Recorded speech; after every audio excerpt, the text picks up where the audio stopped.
All right, welcome back to the channel, or welcome if you're new. I have changed from Brea to Zur, an oldie, but not, I wouldn't say goodie, more like wicked one. Zur is a really, really gross commander because Necropotence isn't banned in the format, and it allows you to do some really obscene things. However, there are so many degenerate commanders currently in the format at this point that a fair commander like Brea really doesn't feel good to play anymore. And it's kind of one of those, if you can't beat them, join them. So Brea could certainly beat anybody because it's a strong deck, but the commander isn't the reason why that's happening in many cases. The whole purpose behind playing Brea was to uh, use the commander to nerf, to nullify their commander, basically to kill their commander, and sort of force the game to be not about commanders, but about uh, uh, actual, like the rest of the deck. So to force a deck on deck battle. And for commanders that relied on their, for decks that relied on strategies rather, that rely on their commander, uh, that could be enough to severely cripple them. And I always felt like it kind of forced the game to be more fair because it does things like kill ridiculous stuff like Zur. The problem is that Brea costs 4 mana, and there's a couple problems. So one, Brea costs 4 mana, and there's a bunch of gross commanders that exist now, which cost 3. Zur doesn't solve that problem. However, um, what Zur does, and by the way, an example of a 3-drop before I continue is Timna. Edric is an example. There's the blue-red commander. It's not Lutri. It's a blue-red commander. Whenever you discard, you draw that many cards. It's a completely obscene, ridiculous commander because discarding is normally a drawback. And so it turns all these cards with drawbacks into way more powerful than Ancestral Recall. It just lets you go crazy. Bergie's a 3-drop commander that's totally absurd. You can storm off with that.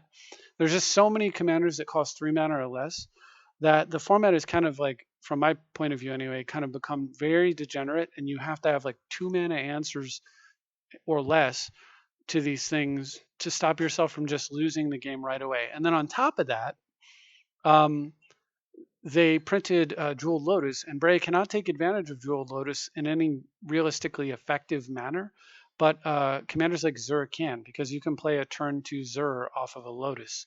You know, one land, and then Lotus pays for the rest.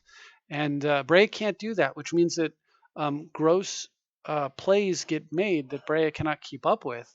And so it doesn't act as a stopper anymore for degeneracy. And so your opponent is allowed to just kind of do whatever they do, and your commander can't save you. And if you don't have the perfect tools in your deck, you lose. So Zur isn't a 3 mana commander, but Zur is in that degenerate line of threats because if they don't stop Zur, you can not only toolbox a solution to whatever they're doing into play quite frequently, but more importantly, you just go and get Necro. And once you go get Necro, you Necro for a bunch. It transforms into from a control deck, which is what it starts out as, and then you get Necropotence, and then it blossoms into a combo deck with a control lock. And at that point, basically the game is over. And the ability to do that means that Zur is a lot more interesting to me than Brea. And unfortunately, I was getting manhandled with Brea so much because of all the just, I mean, quite frankly, Timna and Crom are the same colors as Brea, but it gives you a 3 mana completely absurd commander in the form of Timna, which you can turn 1 with Jeweled Lotus, just land Lotus Timna. Turn 2, you just start drawing cards, and that's just totally insane. And so if you're going to play those colors, I think switching out from Brea to those colors and embracing the ridiculousness of the whole situation probably makes more sense. But for me, I didn't want to go partners. I feel like partners is a mechanic that is a mistake, and I was trying not to. Go that route. I was trying to avoid most of the mechanics that feel like a complete, like total cheese. But realized that I need to get over it a little bit and at least use a little bit of cheese with my little bit of cheese in my burrito here, because I'm just not competitive. I just wasn't competitive, and um, when it comes right down to it, I don't really care for losing. So I mean, the whole point of playing and getting better and refining strategy is to avoid that feel bad moment of losing. Um, but losing in very specific ways. For me, it's not about losing necessarily. It's about losing to nonsense. So it's about like losing to, say, Thassa's Oracle, right? Like just dumb, like cheap, easy to put together stuff. That's not. I say easy, but I mean, it, you build your deck to make it work, and you may not like this deck could certainly run Thassa's Oracle as its method of as its win condition. You just necro a bunch, put it together, and go. But I just don't. I don't know. I just don't. I don't like it. It feels cheap. It feels like it should go. I don't really want to play it. So what I decided to do is I used Brian Weissman's innovation for Zur, which is that you run Rest in Peace, Helm of Obedience. So if you don't know how this combo works, quick primer. Most of you probably already know, but basically, due to this being an old school card, the way that it's worded is you can see all these words, but first of all, the second half of the card almost doesn't matter. The second half of the card, this is a millstone. So, X mana, tap it, and you mill X cards from your opponent's deck. The second half just says that if you hit a creature when you're milling and you put that creature into your opponent's graveyard, then you sacrifice the helm, grab it out of the graveyard, and yoink it into play under your control. So that's the way the card's supposed to work. But the first part of the wording of the card, instead of just saying mills X cards, it has a bunch of extra words in there that were a huge mistake. And what it says, to boil it down for you, is that you mill X cards into the graveyard one at a time. And after milling exactly one card at a time, you check to see how many cards were put into the graveyard. If the X value is greater than the number of cards that were put into the graveyard, then you mill another card. So like if X is 3, you mill one card, you look, 3 is bigger than 1, so you repeat the process. You mill a second card. Now two cards have been milled into the graveyard, 3 is bigger than 2, so you repeat the process. 3, the third card has been milled into the graveyard, 3 is equal to 3, so you stop milling. So that's the way it's templated. The problem is it has that in the graveyard piece.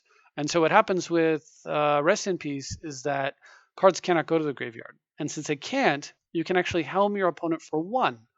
So you helm them for 1. It mills 1 card that does not go to the graveyard. Then it asks itself, is 0 bigger than 1? The answer is no. So it says, okay, well then I'll repeat the process. It mills 1 card, but not to the graveyard. And then it says is 0 bigger than 1? In other words, 0 being the number of cards that went to the graveyard. And of course, it's going to say no again and again and again. And so what you end up doing is you sequentially mill every card in your opponent's deck directly into exile. So that's what actually happens with that combo. And Zur can get half of the combo, get Rest in Peace. And Rest in Peace has the side benefit of nerfing a bunch of ridiculous degenerate combo strategies that exist in the format that are based on, for example, Underworld Breach, Yawgmoth's Will, and a whole bunch of other nonsense. So Rest in Peace has a really lovely side benefit of doing that, of dealing damage to those. Now, the drawback to Rest in Peace is that you don't get to play Yawgmoth's Wills, Fiend's Reclamation, Snapcaster Mage, and stuff. And I would say Mystic Sanctuary. However, Mystic Sanctuary being a land that always is an island is good enough to run it. You don't need like that's good enough, and it's okay to play even though you plan to exile the graveyard. Because once it stops working, it still works. It's still an island. It's just an island with an upside, basically. So, and a very rare downside, typically on turn 1, right? You put it in play tap, but outside of that, it's all upside. So you run that. But what that means is this deck's a little bit more fragile. It doesn't have a recovery mechanism if, for example, you happen to draw Rest in Peace or Helm of Obedience and your opponent like duresses it out of your hand, or let's say your opponent's playing some kind of mill deck and they actually like mill your Rest in Peace or your Helm. So the answer to that, for me at least, now I think in Brian's version, I don't think he's actually has an answer to that. He just runs more disruption to try to prevent that from occurring.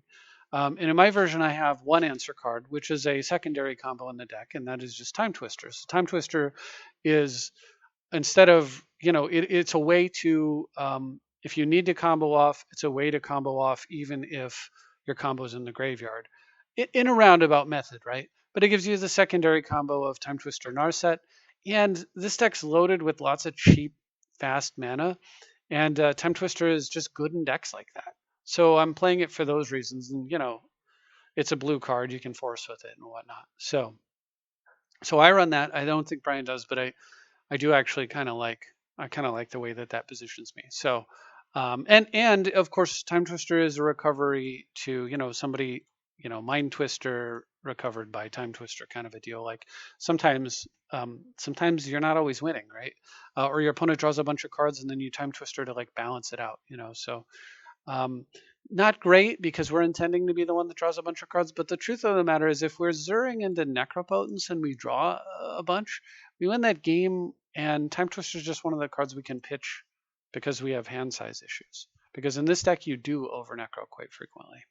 All right, so the rest of the deck choices, many cards are the same as Brea, of course. There are a few oddballs in here that I kind of want to point out. First of all, because the deck is so commander-centric, it's running Spellskite. So Spellskite is just a way to force a will removal when you're tapped out to play your Zur. And essentially, right, like you can make them pointed at the skite, but it also stops an abrupt decay because you can't counter an abrupt decay, but you can retarget it to the spell skite, which is kind of nice against decks like that. But it's also a 0/4 that blocks Timna, which is really nice, right?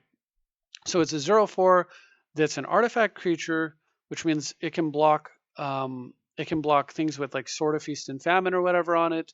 It can block uh, say your opponent's playing Ragavan, it can block Ragavan or Timna, as I said. It can actually do quite a bit of work for a humble little 2-mana artifact. But this card's actually really quite good. And of course, it's hard for your opponent to like play creature enchantments and stuff. That doesn't really come up too much. But it does a good job of doing its work.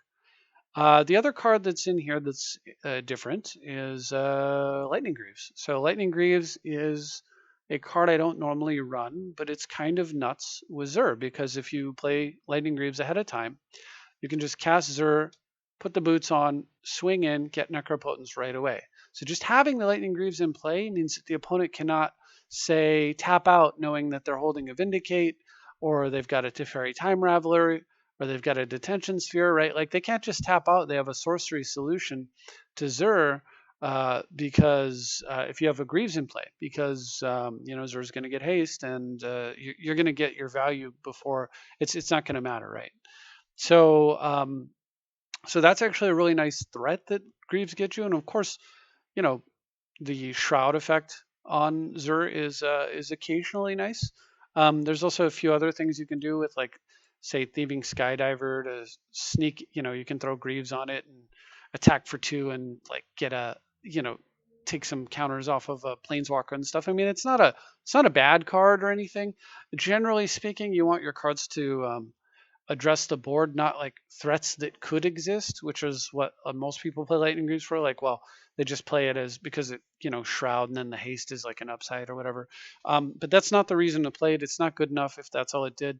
But the fact that the haste is super relevant for Zur makes a big difference. So Greaves is in the deck, and essentially Spell Skite and Lightning Greaves are basically two different versions of accomplishing the same thing, which is we're trying to protect Zur long enough to attack and get that Necro into play.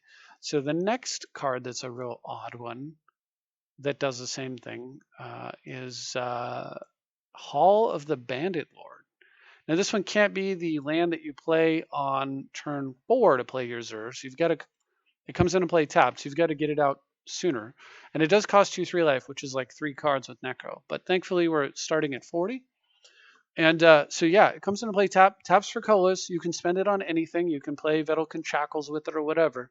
But if you spend it on a creature, the creature gains haste. So the ability to, I wish the thing was like 2 life. It would have been a perfect little card at 2 life. I mean, Ancient Tomb is 2 life for 2 mana, which is beyond ridiculous. And this is like 3 life for 1 mana. It's like, it's so painful.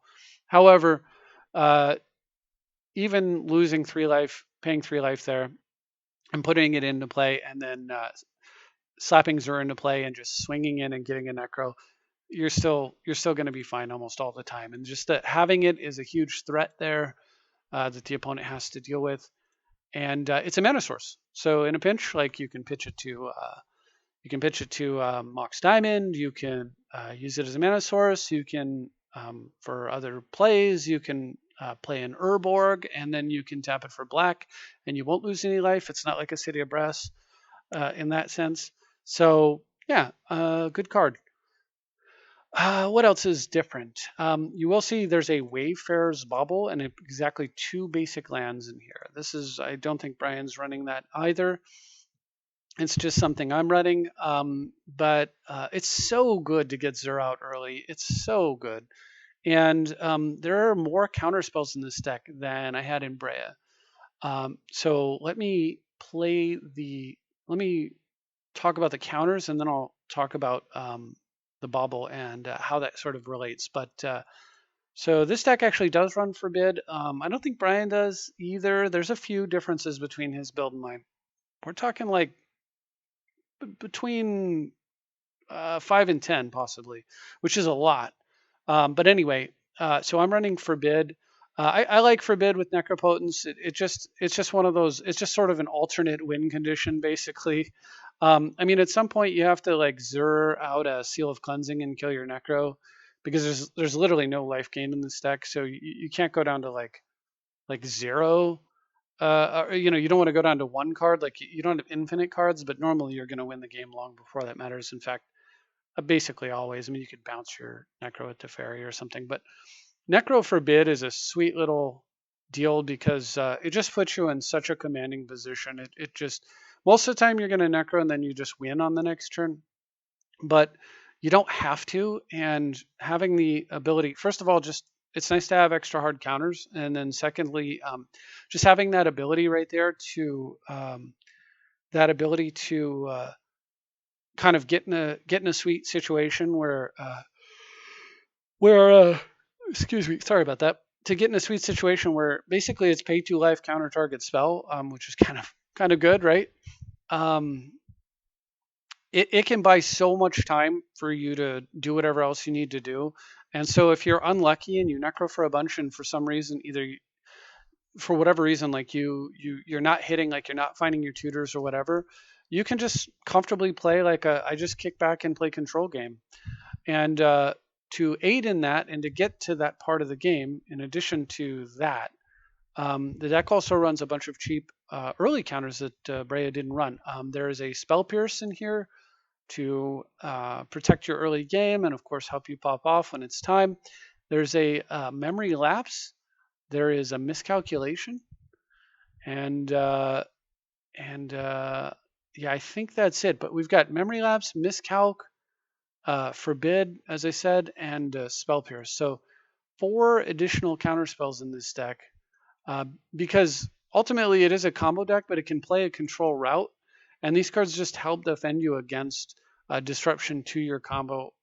In general, like counterspells don't need to be explained, but the problem with like I was saying with the 4 mana commanders, of course, is that they are a bit slow in this format, which is like a 3 mana format. So having these really cheap early disruption cards aids in getting to turn 4 a little bit more consistently.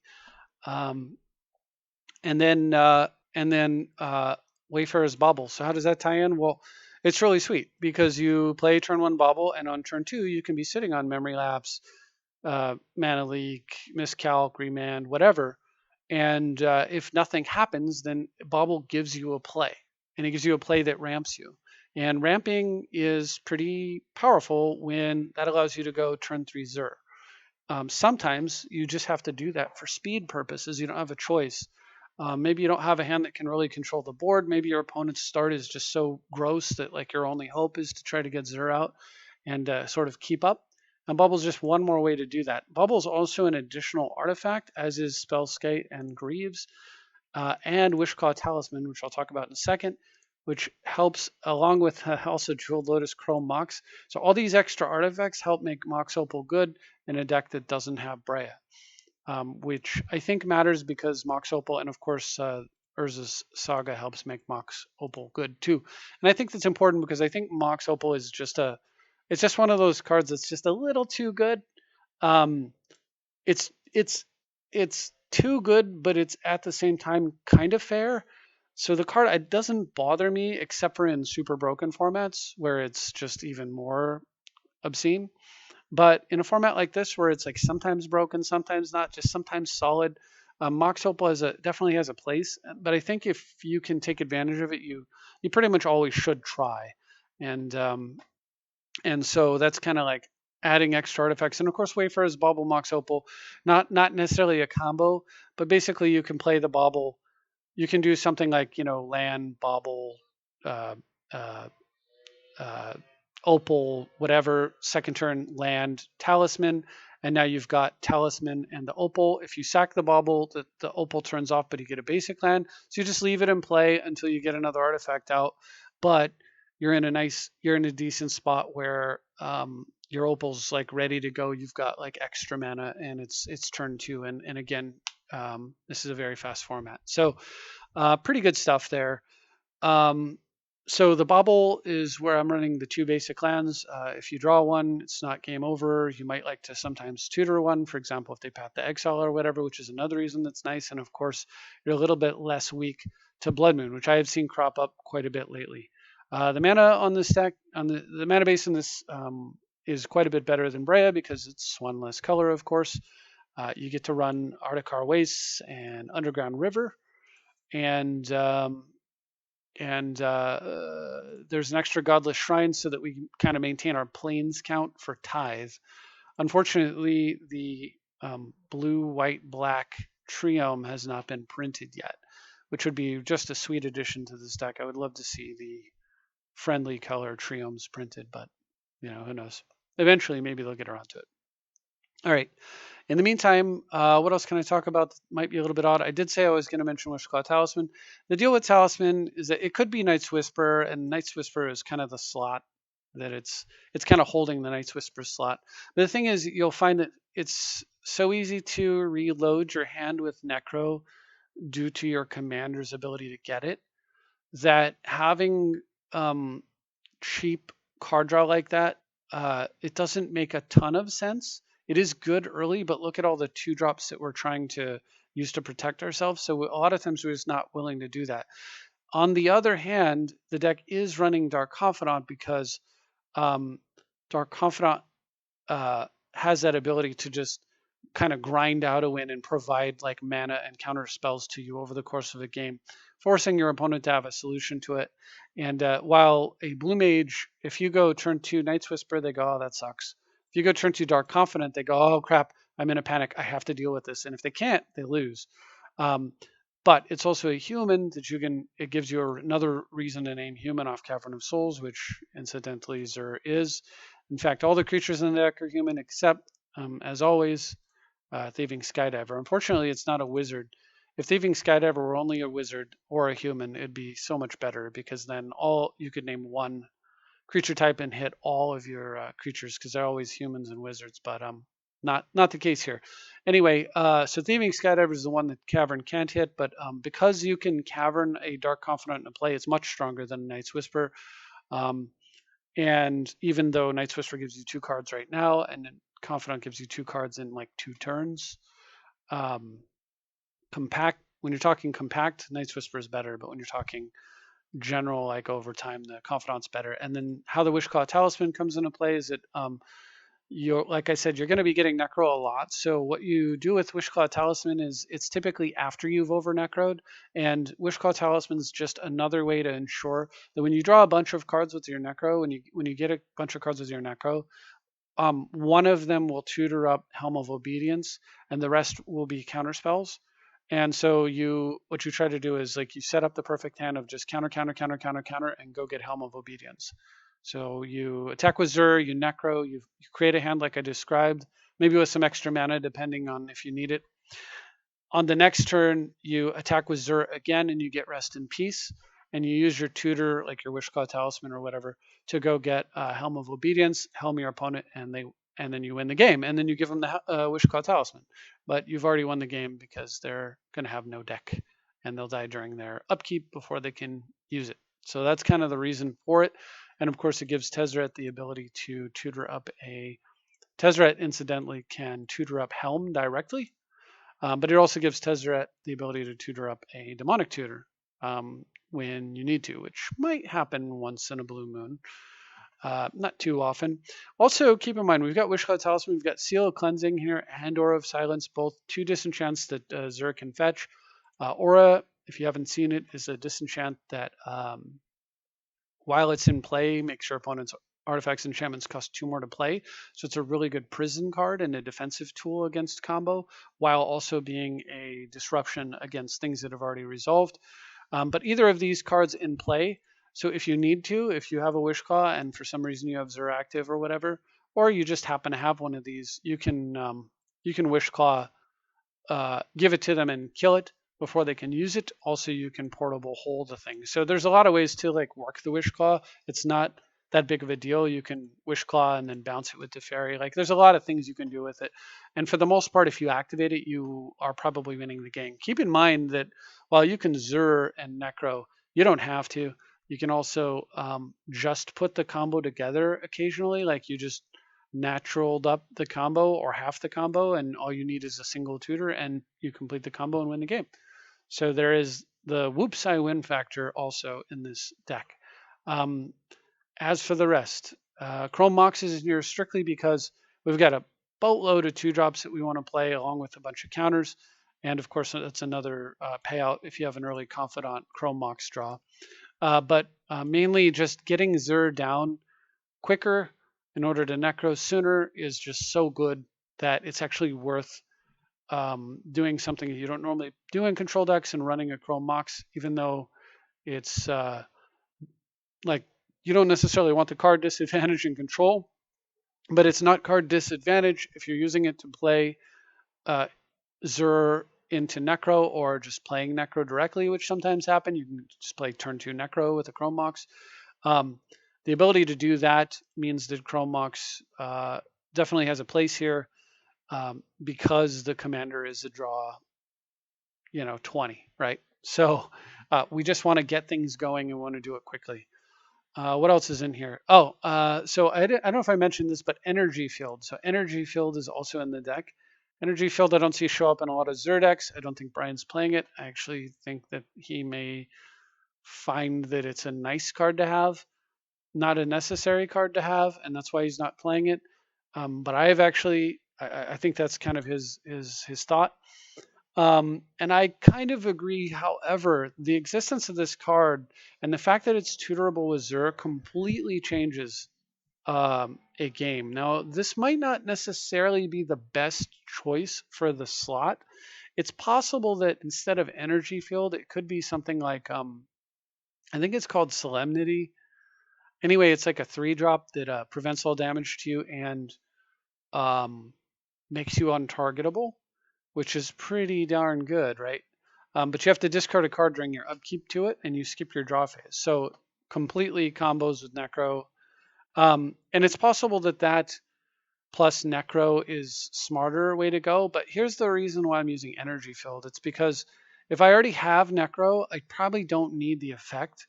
So that card I just mentioned, discarding and skipping your draw phase can lose you a game pretty fast. And I don't need a card that combos with Necro. Necro is the combo. Necro is the card that gets the combo. So instead, what I'm doing is I'm running a card that combos with Rest in Peace. So This is a second use for Rip. And it also, like I said, you can tutor both halves of the combo here with just Zur. So what happens is Energy Field prevents all damage dealt to you by sources you don't control. So keep that in mind because you can still kill yourself with the City of Brass and Mana Crypt flips and Mana Vault and stuff like that. So be wary of that. But and of course Necro is life loss, not damage. But anyway, be wary of that. However, of course, you can get rid of your own crypt and stuff with like Seal of Cleansing later. But the main thing is prevents all damage from sources you don't control. So that means you don't have to worry about anything that triggers when it hits you. You don't have to worry about. I mean, you can basically play a game where you just let your opponent resolve everything. If it doesn't deal with Energy Field, yeah, have at it, man. Go ahead, play creature after creature after creature. Give them overrun. Give them all infect. I don't care. I didn't know damage, right? So super, super powerful for that. You can use it to stall. So like sometimes with Energy Field, you just play the card and maybe it buys you a turn and then it goes away, but it's enough. So how does it go away? So the deal with Energy Field is, well, it prevents all damage from sources you don't control. If a card goes to your graveyard from anywhere, you have to sacrifice it. And of course, with Rest in Peace, cards don't go to your graveyard, which means you don't ever have to trigger that sacrifice clause. They have to actually kill it to get at you. And super awesome combo that you can just like tutor into play with Zur, and you can be like, okay, I'm just gonna play a control game. Like I generated tons of card advantage with Zur for whatever reason. I'm not getting my go off. I'm not going off. Like I'm not in a situation where that's right.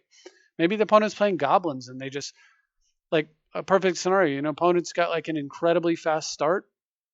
You turbo out Zur, they hit you down to like 14 or something, and next turn they're gonna go lethal. You could attack and Necro for like 13 and then die. And you're like, I don't want to do that. So what do? You attack with Zur, you put Energy Field in your play, you say go. And if they don't have a way to put a card in your graveyard, they can bolt your face all day long. That don't do it. Right? Unless they have like kill your artifact or something. The very next thing you do when you attack is you go, okay, well, that worked, attack, and now I get Rest in Peace, and now their opportunity, the window closes, boom, and the game's over. Against a deck like that, they can't damage you. So now all of your counters just protect Energy Field or Rest in Peace, and that's it. And then after that, of course, you can use Zur to go get like Aura of Silence and Seal of Cleansing and Detention Sphere, and maybe you'll get a Necro if you like start running out of cards, but honestly, you don't even need it against decks like that. You just swing, just 1-2 punch them, and you're done. If you have time, sometimes you'll naturally draw these. You can tutor for these really, really cheaply. So depending on what the opponent's deck is, sometimes like this is just the answer. You do these two things, and that's it. The game's over. You've won. You don't even need to combo off. So it's just an alternate combo to go with my alternate combos in a deck that's filled with alternate combos like, that, right? So it means that you have various ways to win games no matter how much you get disrupted. And no matter what your position is, it's not necessarily over. If you wanted to replace the card, you could replace it with Cyclonic Rift, for example, as another sort of catch-all, save me, Cyclonic Rift, you're my only hope type of deal. But I'm not sure that makes a ton of sense since the games are very quick and Rift without Dynamo or Lotus is, pretty meh. So I'm going to do some gameplay. Hopefully you didn't mind the long talking, but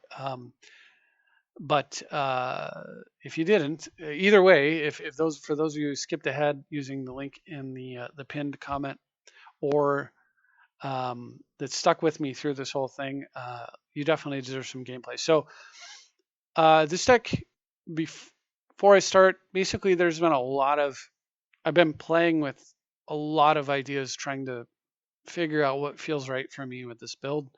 And so I will point those out as we go. You'll see some losses, some wins.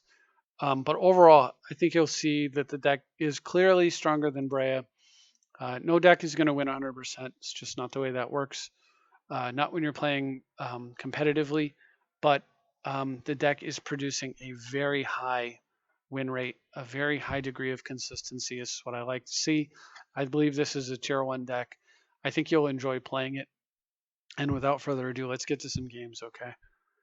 we'll start with games from the last 7 days, and I'm just going to scroll down, and I've been trying to figure this deck out, as you can see. I don't want to necessarily go all the way back to 9-5, so I'll go back to yesterday. So we'll start here.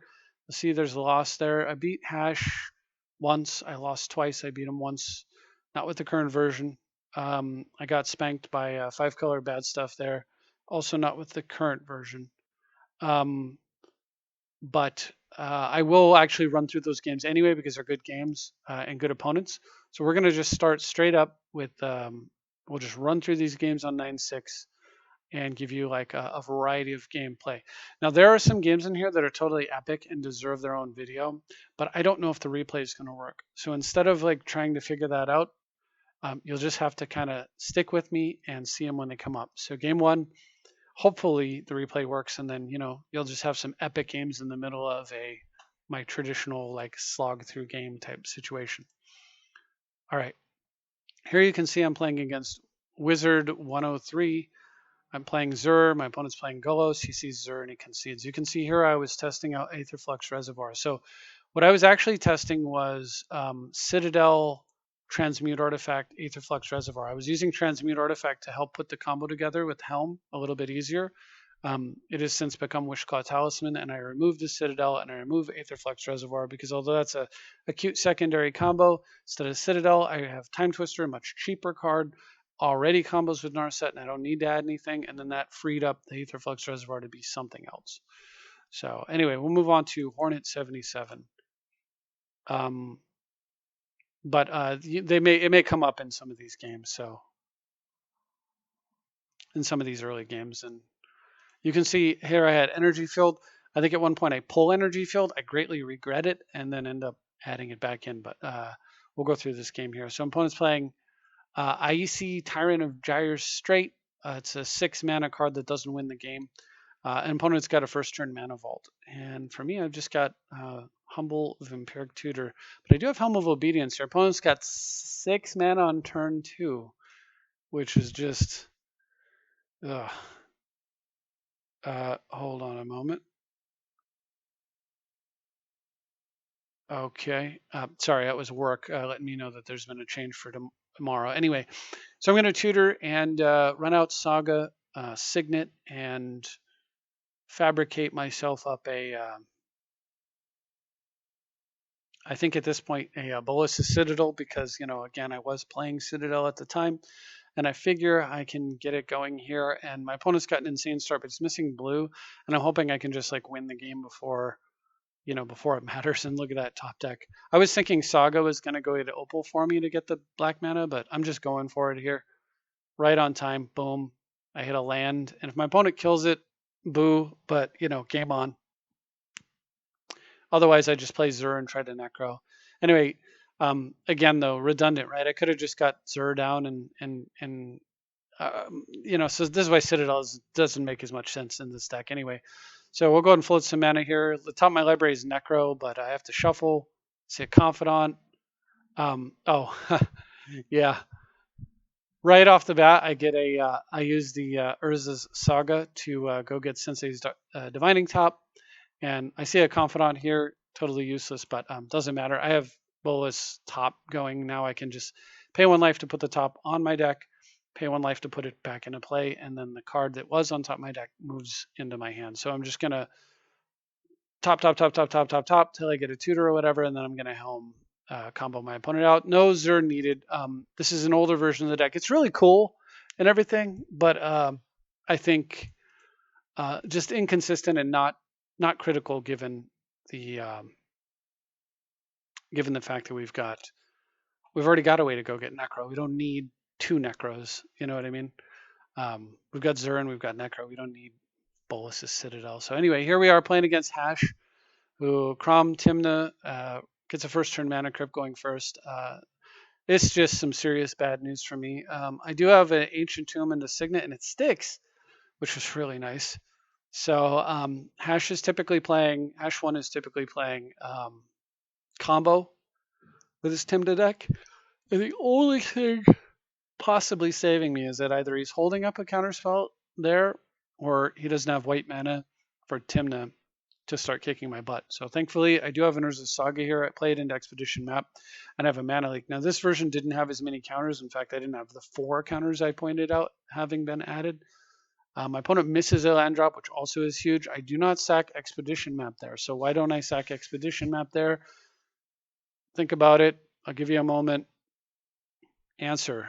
Because opposition agent exists and my opponent's leaving mana very suspiciously, not developing, and very well may be looking for an opportunity to break me off with opposition agent. So you can see this older version had Snapcaster, where currently I would have like one of my other counterspells. So Snapcaster will eventually be a counterspell, unless of course I get my card that exiles my graveyard. Just not as good. Now I can safely though map if I want to, because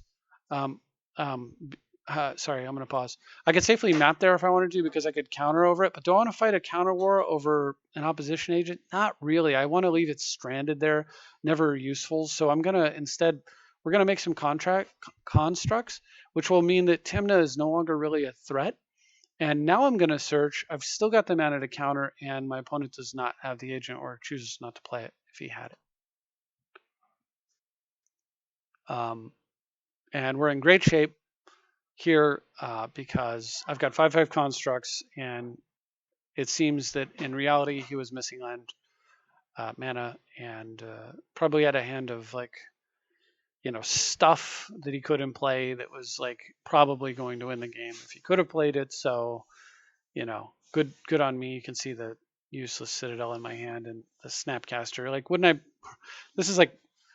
I rather have like another counterspell here, and then, whatever, I can't remember what the Citadel became. I just mentioned it too, but anyway, I would. Yes, I would. Anyway, so we'll move into game 2 against Hash, and I will get crushed. The next 2 games, unfortunately. All right, so drew Citadel, had to mulligan that away, mulligan into this. Very risky keep, obviously, but I am going to run out the bubble here and just hope that I draw land. If I don't, I've got Brainstorm. Also, you can see the current version does not run Sensei's Divining Top, but of course I had Top because of Citadel in the deck. So right now I'm feeling, decent about what's going on here. Opponent does Vampiric Tutor. I'm not feeling decent about that. Sensei's Divining Top, of course, becomes the Spell Pierce, and I'd much rather have a Spell Pierce here. Anyway, but I'm going to go ahead and sack the bauble. It might have been correct if I had a Spell Pierce, I would have Brainstormed there, and then that way set myself up so that I could bauble away the junk. But I have to Brainstorm this time. You can see here I have Yawgmoth. Well, I had a bunch of cards that just don't make sense, right? And I don't play Dark Confidant here, mainly because the top of my deck is garbage, and because I'm concerned about tapping out, and then Hash goes for a Necropotence and no Spell Pierce, right? Sigh. And I take a peek, and there's no counterspell, and that's the game. So I die. All right, so we move into the next game here, and we play against Hash again, game 3. And I'm going to lose again, so I'm going to draw a bunch of like weird techie cards that don't belong in this deck. Once again, opponent playing the busted stuff, and he gets a turn 1 Felwar. I do get to tech my opponent a little bit here, so I'm going to strip mine. He's down. He used a Lotus Petal to get the Felwar, and it currently doesn't work. And he doesn't pick up on that. He actually reveals that he's holding a Simeon Spirit Guide right there. So I'm going to play Urza's Saga here, and then now he's going to try to Spirit Guide out a play, not realizing once again that does not work because Saga is colorless. So I'm kind of like working around it. But then he has Dranith Magistrate. I have no way to remove that. And I'm going to have to turn on my opponent's Felwar. I do play a Verdant Catacombs in order to avoid turning it on just a little bit longer for now. And my opponent wheels. Blah. Okay. Do I get anything good? Kind of. I get a force. But the problem is, of course, so I'm going to use Urza's triggered ability here. Go get myself some extra mana. Look at this. I've got Transmute. I've got Crucible. There's so many cards in this deck that just don't belong, that aren't in the current version, So you can see it's like vastly different. You can kind of see why. Opponent goes and gets Pact of Negation. I could potentially punish that if I could sneak out a Crucible, but it's going to be pretty hard to do.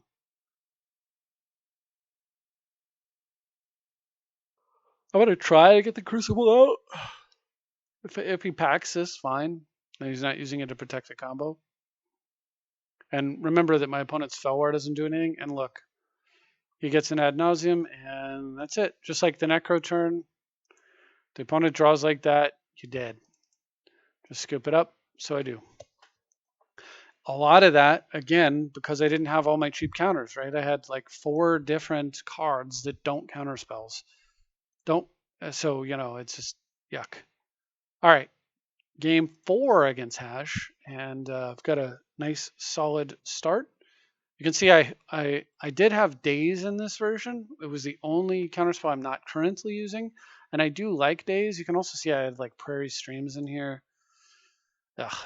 It's a rough start. It was a rough build. Definitely got polished.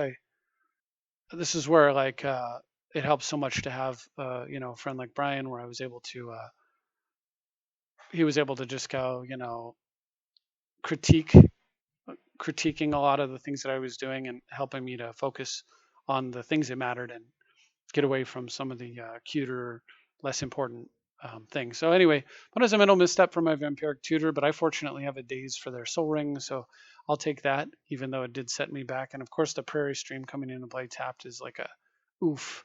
But I draw Mana Drain. Thank goodness I got interaction. Yay, interaction. And that means that Tymna right here may not actually kill me.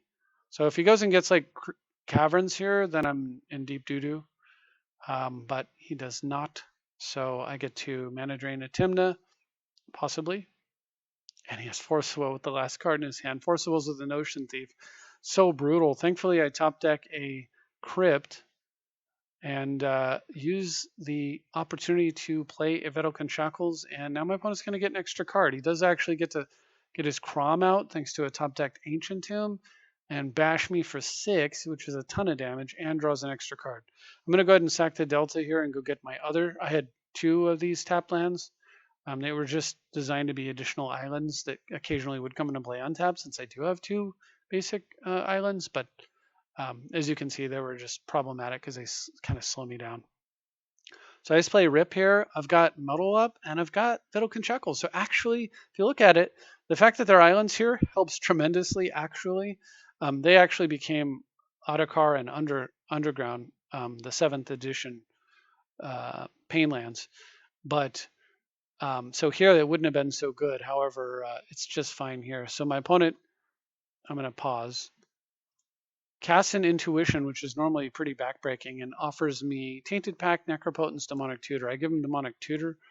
Enters his attack phase. I steal his Crom, which can then block the Tymna, of course. And then he plays his Demonic Tutor, and I counter it because I just don't want to have anything to do with fighting over whatever that card's going to become. Top deck an Aura of Silence. So I've got my land and I've got my Aura. So let's do it. Land, Aura of Silence, Zur. I'll attack for 4 and pass. So Rest in Peace is certainly going to do a number on the combo deck here, but I can easily lose. Opponent sends in, I just block. The Imperial Seals does not have, it appears, an immediate solution to Zur. And I'm not sure why are we taking so long? Imperial Seals and realizes that it's too late, right? Like, so he's going to Imperial Seal and then pass for the turn, and then I'm going to attack with Zur and I'm going to Necro. And once that happens, the game's over. In addition to the fact he has to get a defensive card, which is not what the combo deck wants to be doing. He's down to just 1 card in hand. Because if he tries to get a combo card, it's going to be really hard for him to go off because I have Aura of Silence in play, and he's already burned a Tainted Pact. He's already burned a Necro. Notion Thief's gone. So what I'm getting at is, like, if he could put together Notion Thief Time Twister, he might win. If he could get a Necro down, he might win. If he could get Tainted Pact with a Laboratory Maniac effect, he could win. Or if he could get like some kind of Yawgmoth's Will or whatever, but it's not going to work because there's no cards in his graveyard. That of course would have been exiled if the game wasn't already over by rest in peace. So he can't go get like if he has like say his last card's land, he can't go get like Treachery and Treachery my Zur and do something with that because Aura of Silence. So at this point, the aggressive anti-combo effects of the deck took over along with the rest of what happened, and I get a win. So we go 1-1, 2-2 rather with Hash, and move on to some wins, and then you'll see the lost to 5-color bad stuff, which really prompted me to kind of look hard at some of the cutesy stuff I was doing. Excuse me, against Hash. After Hash, I was trying to figure out the best way to deal with combo because those games were like way too close for considering this should be a combo breaker deck. So I think I sideboarded. I tried playing like a bunch of crazy stuff. I put in Lavinia and a bunch of other stuff, and you'll see that it kind of like comes into play here. But the truth of the matter is that the right, you can see here Sunken Hollow being a pain in my butt once again. Card just had to go. Luckily I top decked there. But anyway, what I was saying is, Eggdog. Eggdog's playing Nath of the Gilt-Leaf, by the way, in case you're wondering. So I get Lavinia out, so my opponent cannot like, and it's a good card. It's a disruptive card potentially here. My opponent cannot, for example, remember Mox Opal's on because Portable Hole's an artifact. Opponent cannot like cultivate here or do some kind of funky land ramp with that. Cannot like go Crypt, Natural Order, or anything along those lines because of Lavinia here. But truthfully, this just being another counterspell is better than all that. Let him invest the mana and then just stop the spell. Anyway, opponent claims away the Portable Hole to get his Bird of Paradise back, but it's not super great for my opponent given that Lavinia cares about land count. However, he's got a Gaia's Cradle, so turns out it's a little better than I thought. Uses it to play an Elvish Archdruid, and then goes for an Assassin's Trophy. That's getting remanded. Thankfully, it's not the other one that can't be countered. Abrupt Decay. All right, so now I vindicate the Cradle, which makes Lavinia a little bit stronger. Run out Thran Dynamo, run out Coalition Relic, and I do all that because we're going for Necro here, so we know the hand's going to get dumped. And I could try to disrupt my opponent's mana a little bit here, but it's just wiser. I can get the Necro out.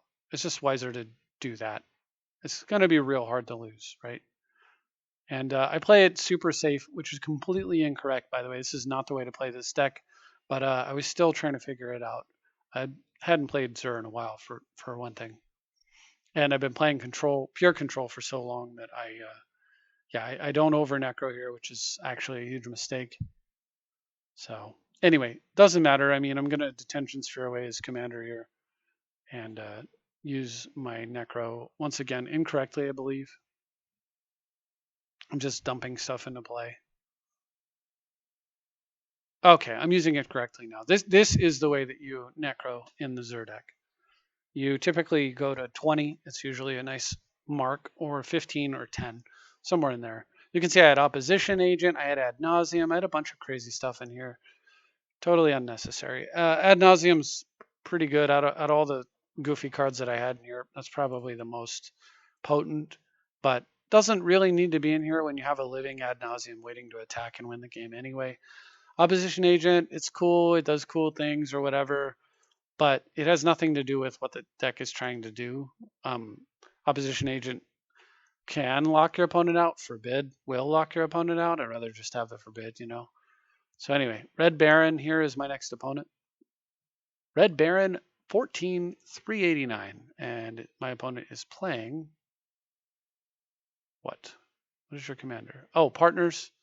Timna again, and this time with Acri, but I've got a pretty gross start called Turn 1 Zur. And this is what I was talking about before about contrasting Zur to Brea. It's just opponent goes, can't kill your Zur, I lose, right? So you just go in, and if they can't do anything, the game just ends. You attack, you go get Necro, you Necro up a billion cards, and then from there, get total control of the game, and it's over. So, yeah. Dan Pesci 94. Pretty dumb, but you know, if you can't beat them, join them. And I wasn't beating them, not consistently enough. All right, Tara, Timna. Have you noticed that Timna is the partner? Like whenever the partners, like 9 times out of 10, it's always Timna. Timna's such a busted card. The mechanic partner is busted, and then Timna itself is busted. It's just a gross combo. Here I'm doing cutesy stuff with like Lavinia once again. And my opponent does concede. I guess they must have a like a land light draw, but and of course it does prevent 0 casting cost and free spells. So like you know they can't crypt or whatever. I figured Timna died of these cards. I was just using it as bait to protect um, my commander later.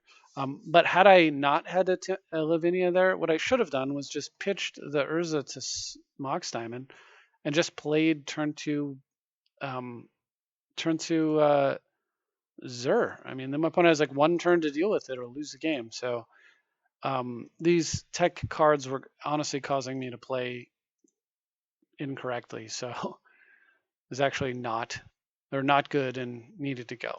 So, all right, more Lavinia nonsense here. Playing against Nath once again.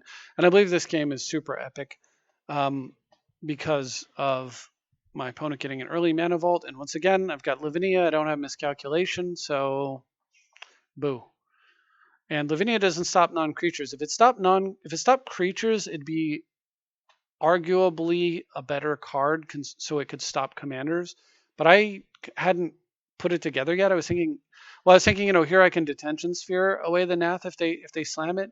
But I was also thinking that like it was much better than it was when I initially put it in the deck. Of course, as I said, doesn't stop commanders. So fortunately, we do have the detention sphere here.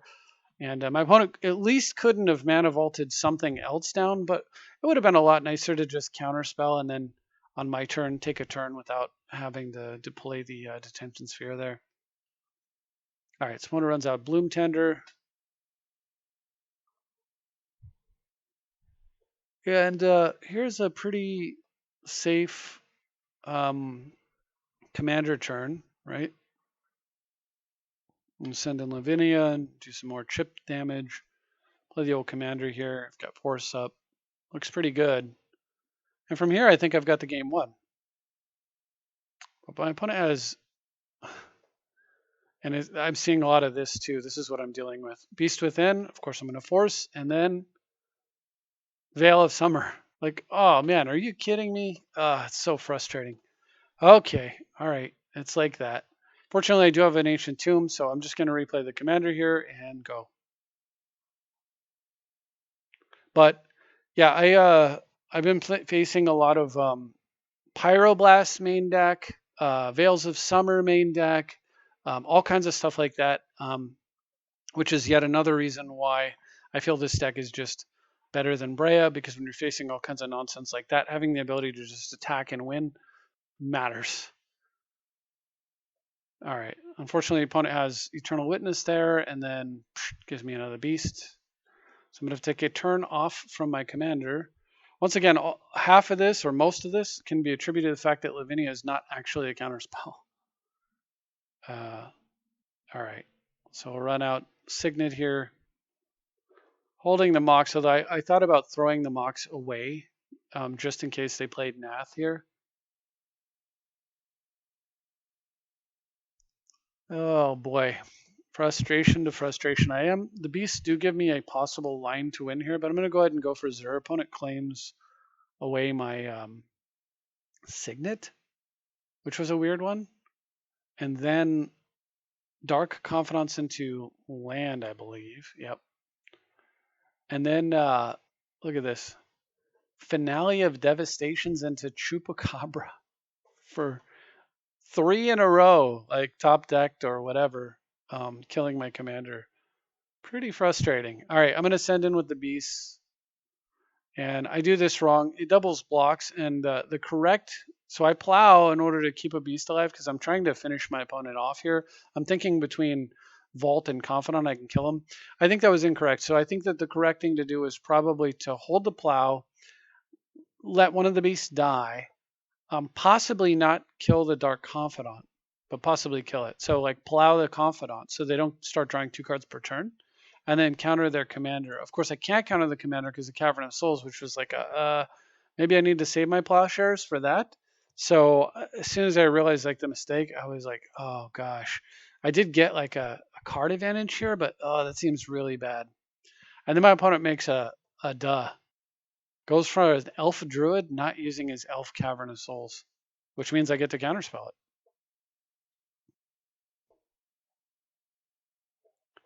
Makes a big dumb, you know? All right, so I'm going to send in with Lavinia as well because, of course, yeah, if I can trade that in for a Confidant, I am in for it. Opponent's down to 6, and I'm going to play Helm here. And I'm playing Helm here even though it's exposed because my opponent's at 6, now 5 off of the vault. I assume they play their commander, and then I can't actually kill them. But if I Helm into play a creature, and they've got lots of great targets, I just need to Helm a creature at the end of their turn, and then I could swing in and potentially win. I just need to have 3 power. Because one of my creatures is getting through. Or if it doesn't have 3 power, it just needs to be like a decent creature, right? Like it just can't be like super, you know, anemic. All right, so there's Nath. So I'm going to go for it. I'm going to try to use Helm. This is the way Helm is supposed to work. So it's going to mill a card. If it's a creature, it'll stop, sacrifice itself, and put it into play on my control. If it's not, it'll repeat, mill a second card, and then if it's not a creature, it'll do a third card because I paid 3 mana, and then it will stop.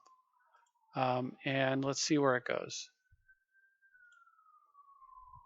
So I mill Lightning Greaves, Bone Shards, and Sadistic Hypnotist, which can make my opponent discard 2 cards. So I did not get enough power off of this creature to actually finish my opponent off here. Ugh. All right. So we'll send in the Beast and the Hypnotist and see how my opponent blocks. He has to block like that. And so post-combat, I actually I have to do something awkward. I Mox Diamond due to Nath. I didn't want to give my opponent a free blocker, and I fragmentized my Detention Sphere for the same reason, to not give my opponent a free blocker. I don't fragmentize the Mana Vault, hoping that it'll pressure them to, they have to untap it because they're taking too much damage, and that might buy me some time. And then after combat, I sack Sadistic Hypnotist to make my opponent discard the last 2 cards in their hand, getting an Acidic Slime and a Chrome Mox. So when it does untap the vault, maybe I should have fragged the vault. Maybe that was silly, and in hindsight it was, and I regretted it because now I'm just letting him charge up mana for later. Opponent natural orders into Terastodon. Oh, so bad for me. They have a 9/9 and a 2/3/3s. I can't get through that. And here, one of the tech cards. The rest I'm not a big fan of. This could just be a counterspell. It does the same thing, only better because right here I could actually, counter a spell. Instead, I have to watch my opponent do this. Play their commander, and I can't interact. They send in the 9/9. Of course, I'm going to eat it. And I almost duressed my opponent last turn, specifically so I wouldn't have to discard it to Nath, right? So anyway, I top deck Muddle, and now I don't have enough mana because the card I'm going to get is going to cost 2 mana, of course, because it's Muddle. And I'm going to leave it to you to figure out what card I get. Spellseeker's out of the game, so it's not Spellseeker, but that wasn't a choice anyway. So it could be, for example, what's the most obvious one? Demonic Tutor. Go get Demonic Tutor, find a way to, chump, or whatever. Now remember, Nath makes me discard at random. So by holding the duress, if I get the DT and they hit the duress, I probably win this game. It could be like, is there anything else that really stands out besides Demonic Tutor? It could be like Mana Drain, hoping my opponent, but then I'd have to show it to them. They wouldn't walk into that. There isn't a lot that it can be, right? Pretty much Demonic Tutor. I could try to set my combo up, but I've already used my Helm.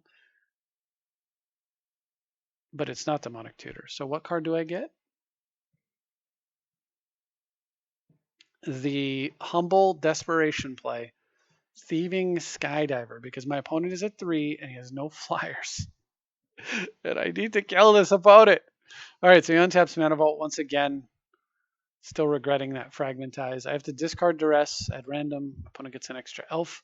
And he does not send the whole team. He sends partial team. So I go ahead and prevent 9 to the face and block a 3/3. Go to 19. attack for 2, and I do it that way because 1, 2, 3, 4, 5. 5 and 4 is 9. 9 and 9 is 18. 1 life. Did my opponent draw a way to kill Thieving Skydiver or me? And the answer is I saw the line. I saw the only line that was actually going to win this game, and that was the Skydiver. And the Skydiver wins it. I needed a few things to go right there, and lucky for me, they did. And I actually get the win by tutoring a Thieving Skydiver. A 2-1 flyer for 2. That was the best card in my whole deck. Weird. Crazy. All right, but I do get to win against Egg Dog. And of course, you saw like me drawing a lot of cards that I don't, still tech cards that I'm not super thrilled about. So later on, these cards are going to come out. But as I said, I point them out as they come up. I have a mulligan in the first, and my opponent playing a Laurel decides that this Esper battle is not one they're interested in. I do not blame them. Oloro is a total dog to Zur, and it just doesn't make any sense. Oloro is the deck I played when I first played Esper, and Oloro is the deck I loved because it had Humility. You could run Humility and the Abyss and Moat. You didn't care. Of course, Zur can run Moat, but we have a much better Moat. That's the 2 casting cost enchantment that we tutor up. But I mean, Oloro could do all those things, and it could totally hose commanders with Humility. But the problem with Oloro was that you could also just steal wins. You could just play Aetherflux Reservoir and just nuke the opponent for 50 on turn 5 or 6. And it could run Sarah Ascended effectively and some other stuff. The problem with Oloro, though, in general, was that a lot of times is that the commander does nothing, right? So the commander, you can fight these like early slogs, and then what you're left with is a commander who's not helping you at all versus Zur, who's just a commander that wins the game for you. Just clearly superior and doesn't make sense to run Oloro anymore. Unfortunately, I did used to enjoy that deck quite a bit. My opponent, of course, knows this and concedes. All right, Freak Wad is my next opponent.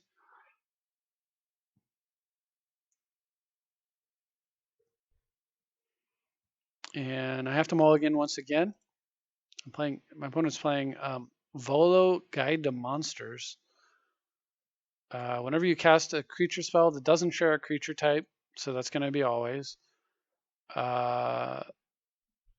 copy it. So it copies creatures. So opponent goes turn 2 Kiora. I just have a tutor into Soul Ring into Mind Twist Your Hand for my turn 2. Well, almost the whole hand. My opponent did get a draw step, obviously. But he did not draw land, so he doesn't get down his commander there, and then I top deck Strip Mine. Just to add insult to injury and play a Jace and bounce the Mana Source there. Says, oh no, oh no. Opponent was a super good sport. Really cool person. Freak Wad here, actually. Not a sentence I ever expected to say in my life. Anyway, so I go ahead and ponder into, are we going to bug out here? This doesn't quite look like, tithe into, yeah, fabricate into portable hole. The reason I did this is because I can Jace for tempo here, and then I can just exile it with portable hole, and then start Jacing for cards. You can see I had Esper Sentinel here. I was trying a lot of different stuff that wasn't really great, to be honest. And I think we're going to bug out here. Yeah, my opponent took a long break for bio break, and I had to take a break, and the game's going to bug out. But basically, the game's over. I've mind twisted my opponent. I'm way out on mana. I have an active chase, and very shortly I have my commander. And of course, you can use Jace aggressively for tempo in this deck pretty well, given that your commander can make up the card advantage. You don't necessarily have to use it for cards. All right, Yeah Boy, I'm mixing up names now.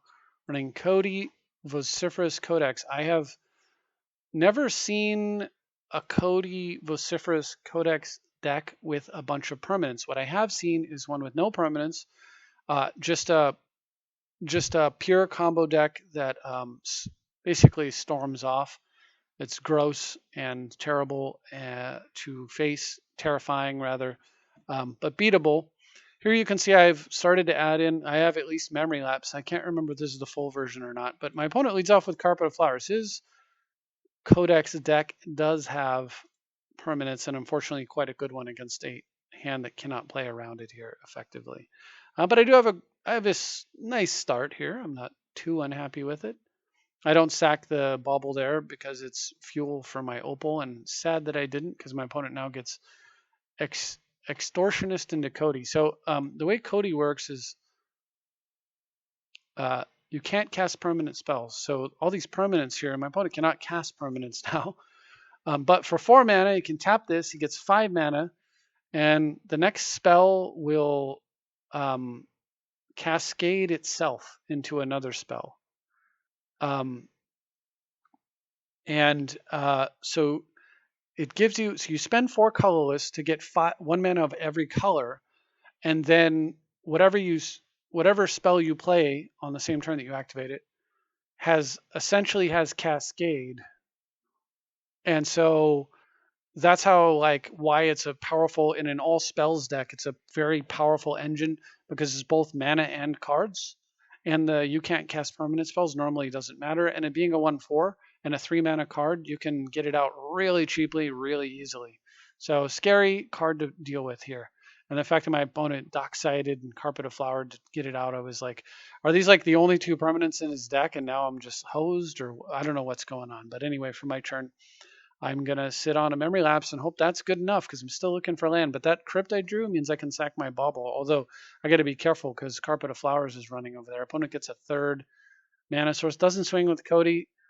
Can actually activate it because of Carpet of Flowers. So at this point, like, the barn, the horses out, escape the barn kind of a deal. So we're just going to go for it. I do get a Hall of the Bandit Lord. Pretty nice here. I'm thinking about Narset or Teferi, but I decide what I want to do is I'm going to go to Fairy. Opponent has Fierce Guardianship. I'm going to attempt to memory lapse the Fierce, and he has Dispel as well.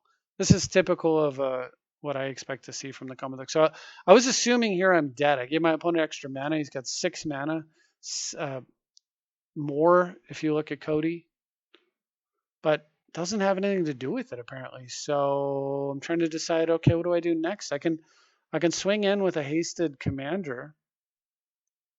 But I decide I'm going to lead off with Aura, and it sticks. That means Narset's almost certainly going to stick. I'll Narset into Brainstorm here and pass.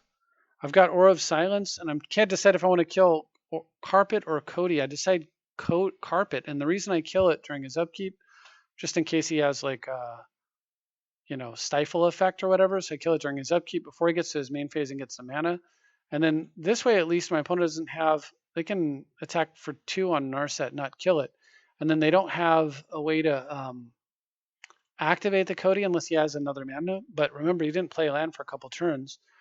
And then on the next turn, I get to play my commander with haste and swing in and possibly just get Cody off the board before I go get Necro, or just Necro for a billion and fill my hand up with counterspells and protect myself that way. So here, I think in this version I did not have Seal of Cleansing in the deck, so it would have been hard to get the Carpet, but I could have dealt with it. But the deck is slowly improving, and it needs to, because combo is everywhere. So we're going to play Joel GS 23. By the way, that green game where I finished the game at 1 life, that was one of the games that I alluded to. There's a handful of games in here that were pretty good. That was one of them. So hopefully you enjoyed that one particularly. All right, so playing against Fenax, God of Deception. Fenax is Deceiver because it tricks you into thinking it'll make a good commander when it won't. It doesn't actually generate mana. It doesn't generate cards. It just mills people, and milling is not a strategy for success in a 100-card singleton. All right, so I'm going to disrupt my opponent's mana here early on, and I'm doing it only because I've got the Saga here, and I can make some pretty good. I can make a pretty good turn here coming up. Possibly one of the things you can do with Saga too in this deck is you can possibly just get Lotus, and cheat Azure out that way. I would have needed 1 more colored mana, but it would have been worth giving it some consideration. Also could have floated the mana, sacked it, used it to go get like Soul Ring or whatever, but I could have like brainstormed on the stack or whatever. It doesn't matter. My opponent doesn't stick around to see what I'm going to do here. Just concedes to the mana disruption, and I'll take it. Fontem is the next opponent. So at this point, I'm running, excuse me, at this point, I had conferred with Brian, removed some junk from my deck, added some stuff he recommended, and I'm running kind of like exactly what he recommended after we went back and forth with it, plus or minus the cards that we discussed and changed in the course of the conversation. It's after the 5-color bad stuff deck, I believe, that I switched to the full version that is not a perfect mirror of Brian's version. So here my opponent, Fontem, is playing Muldrotha the Gravetide. And I've got a first turn bobble here. It's a little awkward because I'd really like to get my bandit, Hall of the Bandit Lord. But the truth is I want to turn 2 mana drain more than I want this up that early anyway. So having access to extra mana when I'm holding a mana drain is not at all an unhappy. And you can see like how nice this is just to be able to just do this. And I go ahead and just play Hall of the Bandit Lord. I've got mana drain up, protected. I can tutor a portable hole if I had a target. Opponent goes for Liliana. Sure, I'll mana drain that. And I'm only mana draining that because it's specifically mana drain. And for tempo here, it just kind of works out because now I can just tutor up this guy. And I will protect my commander a different way. I will protect my commander this way. I'll Mind Twist, and I'm safe even from days if my opponent had an island, but he doesn't. So anyway, get a bunch of good stuff. My opponent draws a land and passes, and now I just get to do the thing. You know the thing. Yep. And that thing is smashing in with Zur and putting Necrobones into play. So it did take me off of like using Saga to make robots, but I don't need robots when I've got my Hasty Go bot up there, transforming me into a Necromancer. Quite the potent one at that. So I'm going to go ahead and over Necro. I am finally, like, I played enough to, games throughout the day to finally get to the point where I understand how I'm supposed to be playing. It could be argued that last turn I shouldn't have Mind Twisted, and could have just gone for Zur, but I think that the Mind Twist was correct there. That's an argument you could argue either way. They were tapped out. I could have just went for Necro, but and tutored up like a Force of Will or something. But no, this is fine. Look at. Now I just pitch away. Basically, all I want to do here is just keep enough mana to combo and counters, and we're good. Opponent goes for something, and something resolves. So go ahead and just tap some mana there for the Saga. Go ahead and Saga out even more mana. Why not? Play the Helm, swing in. Incidentally, you might not want to necessarily play the Helm if they have like mana untapped for an Abrupt Decay or something, but then I'm going to go ahead and Helm them. And at this point, 87 cards in the deck transforms itself into 87 cards in the exile zone, and my opponent dies from having 0 cards in hand and 0 cards in deck, which is, hard to play the game from that position. All right, 5-color bad stuff. Raffle stomps me because I had bent the deck too hard, in my opinion, too hard one direction, not enough the other. Too hard towards like anti-combo. So I have to double mulligan here, and he's playing Jessica Timna's stuff. Inquisitions me off a double mulligan. I'm doomed. I had a Lotus thinking that like maybe I could do something. I draw Helm. Basically the worst draw in my whole deck. Even the white enchantment might have been better, but it gets duressed. Now this version doesn't have Time Twister in it. I literally have no way to combo anymore. It's only going to get worse. So I didn't use my fetch at the end of the turn because I'm, mana shy, and I was trying to not thin the deck out even by a single card. If my opponent, instead of the rest there, had just played like Soul Ring, I normally don't say this, but of course I would have been quite happy because I could have just done this turn here, Talisman into like Portable Hole. But unfortunately I did get duressed, so